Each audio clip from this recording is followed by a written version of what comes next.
Excise policy से जुड़े money laundering case में गिरफ्तार दिल्ली के मुख्यमंत्री अरविंद केजरीवाल की अंतरिम जमानत पर सुप्रीम कोर्ट आज अपना फैसला सुनाएगा। याचिका पर जस्टिस संजीव खन्ना और जस्टिस दीपांकर दत्ता की बेंच सुनवाई कर रही है। इससे पहले गुरुवार को प्रवर्तन निदेशालय ने सुप्रीम कोर्ट में हलफनामा दायर किया और केजरीवाल की जमानत का विरोध किया है। ईडी ने कहा कि चुनाव प्रचार ना मौलिक अधिकार है और न ही संवैधानिक या कानूनी। ईडी का कहना था कि केजरीवाल को जमानत मिलने की स्थिति में बेईमान नेताओं को चुनाव की आड़ में बचने का मौका मिल जाएगा। माना जा रहा है कि केजरीवाल की मुश्किलें बढ़ सकती हैं। प्रवर्तन निदेशालय आज ही ट्रायल कोर्ट में आबकारी घोटाले में चार्जशीट दाखिल करेगा। ईडी अपनी चार्जशीट में केजरीवाल के अलावा आम आदमी पार्टी को भी आरोपी बनाएगी। इतिहास में पहली बार भ्रष्टाचार के किसी मामले में किसी एजेंसी द्वारा दायर चार्जशीट में किसी राष्ट्रीय पार्टी को आरोपी बनाया जाएगा।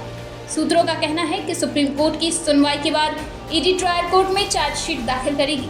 अगर सुनवाई दिन भर चलती रही तो फिर चार्जशीट शनिवार को दाखिल कर दी जाएगी।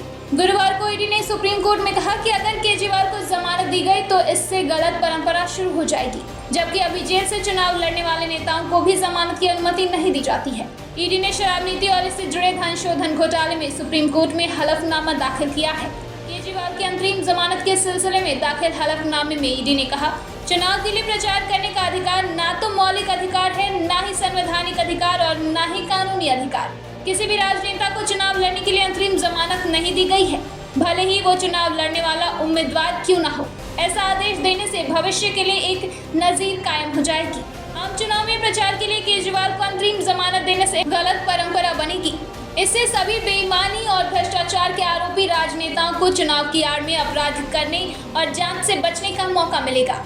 राजनेताओं ने न्यायिक हिरासत में चुनाव लड़ा है और कुछ ने जीत भी हासिल की है, लेकिन उन्हें इस आधार पर कभी अंतरिम जमानत नहीं दी गई है। ब्यूरो रिपोर्ट, दिल्ली समाचार।